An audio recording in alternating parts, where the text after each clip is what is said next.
ശ്രീ വസന്ത് തെങ്ങുംപള്ളി, ഇപ്പോൾ ഇതിനു മുൻപും ഇദ്ദേഹത്തിനെതിരെ പലതരത്തിലുള്ള ആരോപണങ്ങളുണ്ട്. അതൊക്കെ നമ്മളും കണ്ടു കഴിഞ്ഞതാണ്. ഇപ്പോൾ കുടുംബവും പറയുകയാണ് ഇദ്ദേഹം വിനീത് പറഞ്ഞിട്ടുണ്ട് ചില കാര്യങ്ങൾ എന്നുള്ളത്. അങ്ങനെ ഒരാളെ നിർത്തിക്കൊണ്ടുള്ള അന്വേഷണമാണ് നിലവിൽ നടക്കുന്നത്. പല കാര്യങ്ങളും പലപ്പോഴും നമ്മൾ കാണുന്നത് പോലെ ആരോപണ വിധേയരാരോ അവരെ അവിടെ നിലനിർത്തിക്കൊണ്ടുള്ള അന്വേഷണം പല ഘട്ടങ്ങളിലും നമ്മൾ കണ്ടിട്ടുള്ളത് പോലെ തന്നെ ഇവിടെയും അന്വേഷണം നടക്കുന്നുണ്ട്, മൊഴിയെടുക്കൽ നടക്കുന്നുണ്ട്.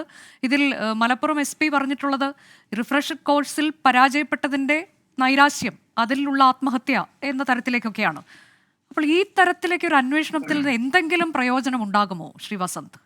ഒരിക്കലുമില്ല അനുജ. കാര്യം അനുജ തന്നെ പറഞ്ഞു വെച്ച കണക്കുണ്ടല്ലോ. 2016 മുതൽ ഇന്ന് വരെ ഈ പോലീസ് സേനയിൽ ആത്മഹത്യ ചെയ്തവർ, ആത്മഹത്യാ ശ്രമിച്ചവർ, അല്ലെങ്കിൽ VRS എടുക്കാൻ വേണ്ടി പോലീസ് സേനയിലെ തന്നെ പ്രശ്നങ്ങൾ കാരണമായി ചൂണ്ടിക്കാണിച്ച് അപേക്ഷ നൽകിയവർ അതേതാണ്ട് 1000-ഓളം വരും. 100-120ഓളം പേരുടെ ജീവൻ എടുത്തു കഴിഞ്ഞ 7 വർഷക്കാലം 8 വർഷക്കാലം എന്ന് പറയുമ്പോൾ പ്രതിവർഷം 10-20 ഉദ്യോഗസ്ഥരെ നമുക്ക് നഷ്ടപ്പെടുകയാണ്. എന്താണ് പ്രശ്നം? ഈ ഇതിന്റെ ഉള്ളിലെ ഒരു ഒരു ഒരു സംഘടനാ ബോധമാണ്.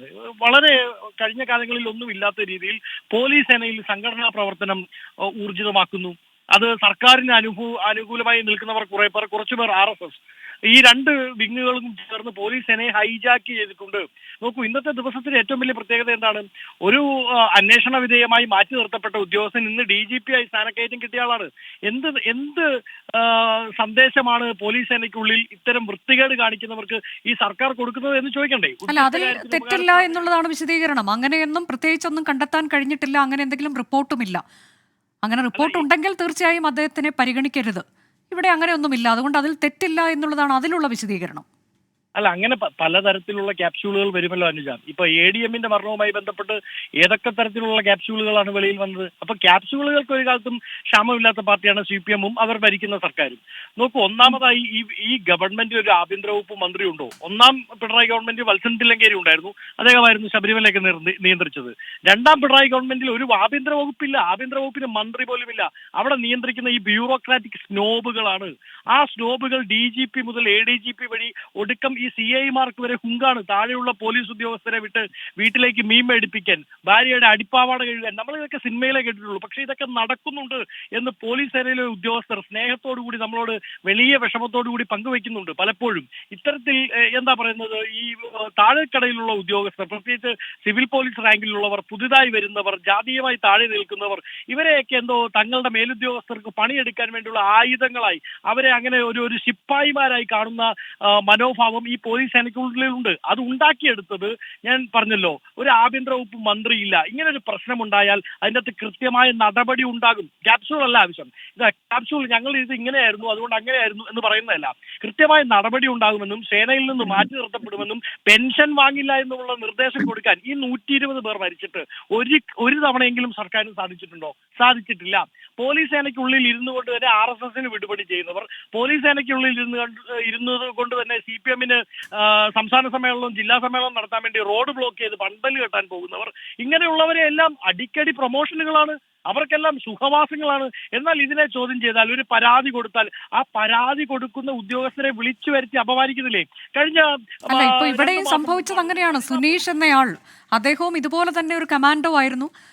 അദ്ദേഹത്തിന്റെ മരണം കുഴഞ്ഞു വീഴുകയായിരുന്നു. കുഴഞ്ഞു വീണുള്ള മരണമാണ്.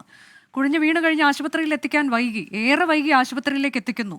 അജിത്തിന്റെ പിഴവാണ് എന്ന് പറഞ്ഞുകൊണ്ട് അത് പലതവണ ഇപ്പോൾ വിനീത് ചോദ്യം ചെയ്ത വിവരങ്ങളൊക്കെയാണ് പുറത്തു വരുന്നത്. അന്ന് തുടങ്ങിയ വ്യക്തിവൈരാഗ്യമാണ്.